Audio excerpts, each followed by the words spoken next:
के स्टार्ट में हम देखते हैं जूही की बेटी को जो अपनी मम्मी पे कॉल करती है जो जूही का फोन होता है और हमें पता चलता है कि जूही के मोबाइल में योंसू का भी कॉल आ रहा था, इसलिए जूही की बेटी का कॉल नहीं लगता और जल्दी से वो जाती है जूही के पास और कहती कि आपके फ़ोन किसी का कॉल आ रहा था।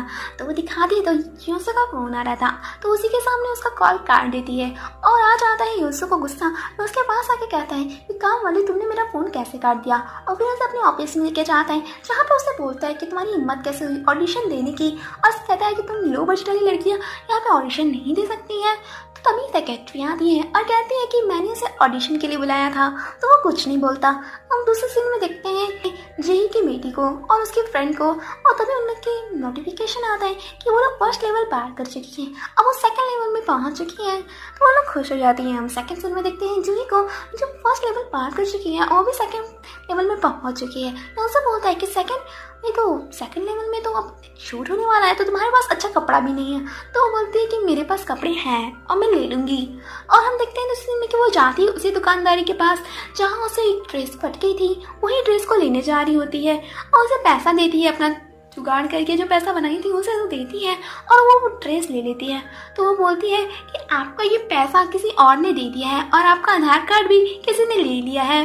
तो वो सोचती है कि क्या, और वो फिर जाती है घर और उसे लगता है कि योंसू ने उसका आधार कार्ड ले लिया है। तो उसे पूछती है कि आपने मेरी माँ का कार्ड लिया है। तो बताता है कि तुमने तो कहा था उस दिन कि तुम्हारी माँ तो अमेरिका चली गई है। तो वो बोलती है अच्छा, उसे लगना था कि उसका आधार कार्ड कौन ले लिया। हम दूसरे सीन में देखते हैं वही योंसू के फ्रेंड को जैसे इन्फॉर्मेशन लाने के लिए कहा था योंसू उसी की जगह का, तो वो इन सब इन्फॉर्मेशन कलेक्ट कर रहा था। वो अपने एक आदमी से बोलता है कि वो आदमी से फोटो दिखाता है कि यही है जूही जो पहले बहुत पतली थी अपनी हाई स्कूल में, और तभी उसे एक बीमारी हो गई और इसलिए वो बहुत ही मोटी हो गई और आज 10 साल में वो बहुत मोटी भैंस हो चुकी है और अब उसका पता नहीं कहाँ है। तो उसे पता चल जाता है कि जूही कैसे दिखती है, वो मोटी हो जाती है, क्योंकि उसे नहीं पता था कि जूही मोटी होने के बाद कैसे दिखती है। और हम देखते हैं जब फोटोशूट स्टार्ट हो जाता है जहाँ पे जूही की बेटी जाती है, तो वो सोचती है ये तो कब से मॉडल का भूत सवार हो गया। तो वो सोच रही होती है और तभी हम देखते हैं कि जब जूही टाइम आती है तो वो भी बहुत अच्छा पोज दे रही होती है और वहाँ का जो डायरेक्टर था वो कह रहा होता है कि अपने फर्स्ट प्यार को और अपने प्यार को एक्स प्यार को महसूस करके कोई पोज दे रहा है। तो वो बहुत एक अच्छा पोज दे रही होती है और उसको फिर रोना आ जाता है क्योंकि इस पति का मतलब अभी तो इसका डिवोर्स नहीं हुआ है, लेकिन अब तो उसे छोड़ दिया है, अपनी गर्लफ्रेंड के साथ रहता है वो। तो उसके बारे में उसको बहुत दुख होता है क्योंकि वो अपनी गर्लफ्रेंड के साथ किस करते हुए भी उसके सामने था जब वो मोटी हो गई थी, तब वो उसे छोड़ दिया, इसलिए उसको रोना चाहता है। और योंसू को देखते ही वो चक्कर खा गया था क्योंकि उसे हमारी हीरोइन को देख के कुछ फील होने लगता है। लड़का दिखाया जाए तो पानी में गिर गया था ऐसा महसूस होता है और वहीं पे गिर जाता है। हम देखते हैं हॉस्पिटल का सीन। सेक्रेटरी जो बोल रही होती है हमारी हीरोइन से कि ऐसे इसको बीमारी होती रहती है, इसको कभी कभी चक्कर आ जाते हैं, तो उनको कोई टेंशन लेने की बात नहीं है। और जैसे ही हमारी हीरोइन उसको छूती है तो वो बोलता है कि क्या कर रही हो तुम मेरे साथ, और बोलता है कि तुम मेरे साथ मत रहा करो। हम देखते हैं दूसरे सीन में एक रिपोर्टर को जो बोल रही होती है कि समय स्टार्ट हो गया है। अब देखते हैं कि जो पॉइंट्स हमारे जो वहाँ के जो बैठे हैं बॉस पर, वो लोग चूज़ करेंगे कि कौन सी मॉडल थर्ड पार्ट में जाने के लिए अच्छी है, तो उसे पॉइंट्स मिलेगा और फिर वो जाएगी। तो देखते हैं कि जूही की बेटी को भी वो सेलेक्ट हो गई है और ऐसे ही कई मॉडल सेलेक्ट हो चुकी हैं। और जब जूही की टाइम आती है तो सबको इसको अच्छा पॉइंट्स दिया था, लेकिन हमारा हीरो उसे 0 पॉइंट दिया था, जिसके कारण वो सेलेक्ट नहीं होती और वो रिजेक्ट हो जाती है। और ये सब टीवी में दिखाया जा रहा होता है। तो ये जो आइडल होता है वो सोच रहा होता है कि ऐसे क्या चिल्ली मची हुई है योंसू को, ये मुझसे इतना नफरत क्यों करता है, योंसू उसको इतना क्यों चिढ़ाता है। और यहाँ से हम दूसरे में देखते हैं हमारी हीरोइन को जो जा रही होती है और तभी उसे कान आके पिक करती है, जो और कोई नहीं हमारे आइडल का जो सेक्रेटरी होता है उसी की होती है। तो वो बोलता है सेक्रेटरी कि मेरे पास तुम्हारे लिए काम है। तो वो बोलती है कि कैसा काम है, कोई मछली वछली पकड़ना है क्या। तो वो बोलती है कि ऐसा नहीं है, कुछ काम है जो हमारे आइडल से रिलेटेड है। तो वो बोलता है कि मैं तुम्हें बाद में बताऊंगा। तो वो बोलती है ठीक है, और फिर वो अपने घर जाती है जहाँ योंसू से लड़ाई करने लगती हैं और उसे कहती है कि आपको क्या लगता है कि मैं 0 पॉइंट लाने के लायक हूँ। तो वो बोलता है कि हाँ तुम 0 पॉइंट लाने के लायक हो। हम देखते हैं कि वो उसे कहने लगती है कि मुझे लगा था कि आप मुझे आखिरी चांस देंगे, लेकिन आपने तो मुझे आखिरी चांस भी नहीं दिया, और सहट हो जाते हैं। हम दूसरे सीन में देखते हैं आइडल के सेक्रेटरी को जो हमारी जूही को गाना गाने के लिए कह रहा होता है। वो बहुत अच्छा गाना भी गाती है, रोमांटिक गाना गाती है। और फिर हम डिस्कशन में देखते हैं कि उसे 1 साल का कॉन्ट्रैक्ट देता है कि तुम सिंगिंग आइडल बन जाओ। तो वो बोलती है कि मुझे सिंगिंग आइडल में कोई इंटरेस्ट नहीं है, मुझे मॉडल बनने में इंटरेस्ट है।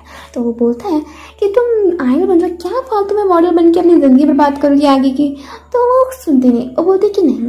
और फिर हम दूसरे सीन में देखते हैं हमारे हीरो को, जो अपने फ्रेंड से बात कर रहा था, वही फ्रेंड जिसका जूही के लिए बोले होते कि इंफॉर्मेशन लेके आना है। वो बता रहा होता कि जी तो अब आइडल बनने जा रही है, सिंगिंग आइडल, अब तो उसका ट्रेनिंग भी स्टार्ट होने वाला है।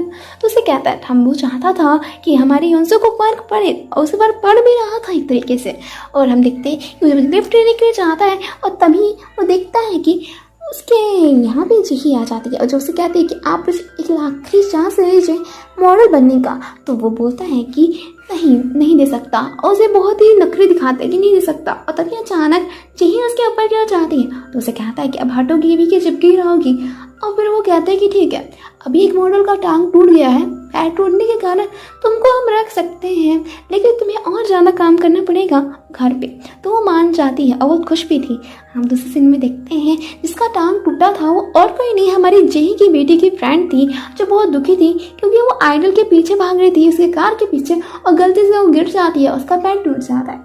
हम दूसरे सीन में देखते हैं हमारे आइडल को, जो अपनी गर्लफ्रेंड के साथ था, जो उसकी एक्स गर्लफ्रेंड रह चुकी थी, वो और कोई नहीं हमारी सेक्रेटरी थी, यूसो की सेक्रेटरी थी, जो हमें बताया भी था कि उसकी एक्स गर्लफ्रेंड रह चुकी है। तो वो उसके साथ था और बोल रहा होता है क्योंकि हमारी सेक्रेटरी का अभी डिवोर्स हो चुका है। तो वो कहता है कि तुम्हारा डिवोर्स हो चुका है तो मैं तुम्हारे साथ फिर से आने के लिए रेडी हूँ, क्या तुम मेरे साथ फिर से आओगी।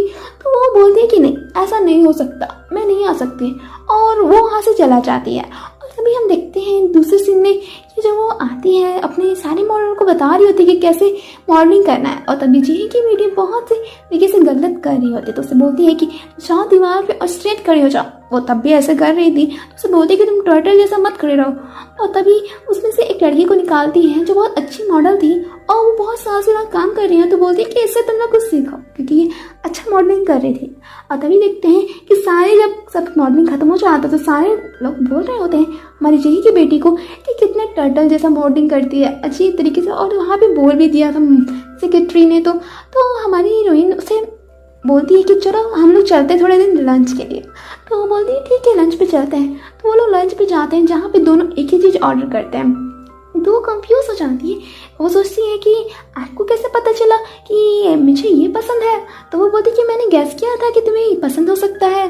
तो वो उसे जान। हम दूसरी सीन में देखते हैं आइडल और आइडल के सेक्रेटरी को, जहाँ आइडल बोल रहे होते हैं कि तुम अच्छा दिए हो ना हमारे हीरोइन को, हमारी जही को अच्छा सा बोले हो ना कि वो सिंगिंग आइडल कर सकती है। तो वो बोलती है कि वो नहीं मान रही है। तो वो बोलता है क्या, और फिर वहाँ से वो चला जाता है। तभी देखते हैं कि सेक्रेटरी के पास एक रिपोर्टर आता है और उसे वही फोटो दिखाता है जो सेक्रेटरी के साथ था, यूंसो की सेक्रेटरी और ये आइडल का फोटो था। वो दिखाता है और कहता है कि अगर ये हमारे चैनल पे दिखाया जाए तो हमारी टीआरपी एकदम ऊपर तक जाएगी, कि एक आइडल के साथ और एक जो डिवोर्स हो चुका है एक औरत का, उसके साथ वो चक्कर चल रहा है, तो कितना टॉप पे जाएगा ना। तो वो बोलता है कि जो उसका सेक्रेटरी होता है तो बोलता है कि तुम ऐसा मत करो, तुम जो भी कहोगे मैं वो कहूँगा, लेकिन तुम्हें बहुत फ़ायदा होगा। मैं तुमको ऐसा बोलूँगा, मैं जैसे टीआरपी एक ऐसा न्यूज़ देना चाह रहा हूँ कि तुम्हारा टीआरपी ऊपर तक जाएगा, तो वैसा कुछ मत करो। वो बोलते हैं ठीक है, जो देना है जल्दी देना।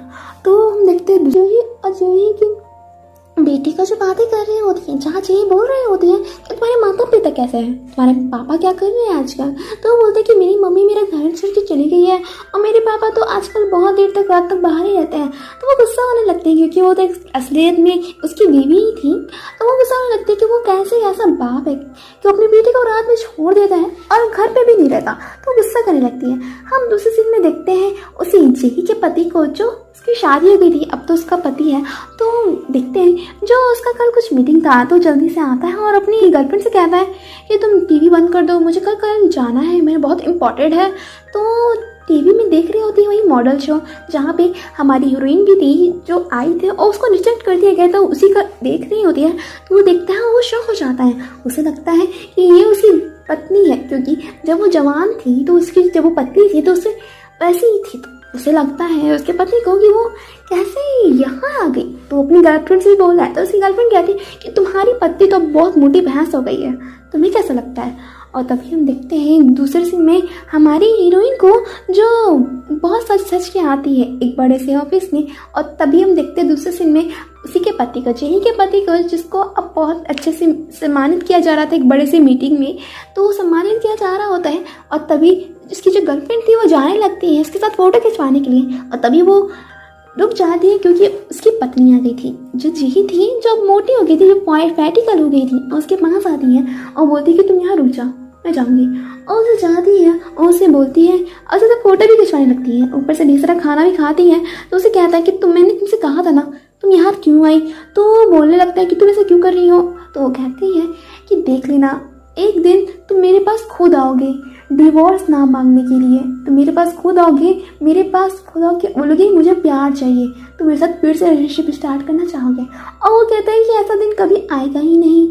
हम दिखते हैं दूसरी सीन हमारी हीरोइन को जो घर साफ कर रही होती है और तभी उसे एक दिखता है कि एक सीक्रेट दरवाजा दिख रहा है जिसके अंदर जाती है तो उसे बहुत अच्छे ड्रेसेस दिखते हैं। तो वो जाके पहन के ट्राई करने लगती है। हमारे हीरो से बिना पूछे, क्योंकि उसके डिज़ाइन थे, उसे पहन के ट्राई करने लगती है। और तभी हमारा हीरो आता है, योंसो आता है और उस पर गुस्सा करने लगता है और कहता है कि तुम्हारी हिम्मत कैसे हुई इस ड्रेस को पहनने के लिए, और फिर उसे डांट देता है। और देखते हैं दूसरे से मेघे जो उसे बोल रही होती है कि मैं जा रही हूँ, मैंने जो हरकत की है आपसे बिना पूछे किसी आपका ड्रेस पहन लिया, आपके डिज़ाइन का, मुझे माफ़ करिएगा और मैं जा रही हूँ। और तभी हम देखते हैं दूसरे सीन में कि हमारा हीरो सोच ही नहीं पा रहा था कुछ, उसे बार बार उसी चीज़ का याद आ रहा था और कुछ अच्छा डिज़ाइन बना ही नहीं पा रहा था। फिर वो जल्दी से देखता है कि वो लड़की कहाँ गई। तो वो देखता है तो कैमरे से तो वो उसी के गेट के बाहर ही जैसे सो रही होती है स्लीपिंग बैग में। तो वो उसे खींच के लेके आता है अंदर और बेड पे सुला देता है। और देखते हैं कि वो नेक्स्ट सीन में कि वो बहुत सारा ड्रिंक करता है और हमारे हीरोइन के बारे में ही सोच रहा होता है कि वो फर्स्ट टाइम उसे कैसे मिला था। और देखते हैं कि दूसरे सीन में कि हमारी हीरोइन बंद हो गई थी स्लीपिंग बैग में, क्योंकि हमारा हीरो से बंद कर दिया था। तो वो बंद हो जाती है, जब जल्दी से मोटी हो जाती है तो स्लीपिंग बैग फट जाता है उसके मोटापे से। और फिर वो निकलती है तो हमारे हीरो वहाँ पे ड्रिंक करके नीचे पड़ा होता है। तो उसे उठा के इसके में लेके जाने लगती है और घूम घूम के डांस भी करने लगती है। और तभी उसका एक फ्रेंड आ जाता है जो और कोई नहीं, योंसो का वही फ्रेंड था जो उसे इंफॉर्मेशन लाने के लिए कहा था जूही का, और उसे देख लेता है। और यहीं से हमारा थर्ड पार्ट खत्म होता है।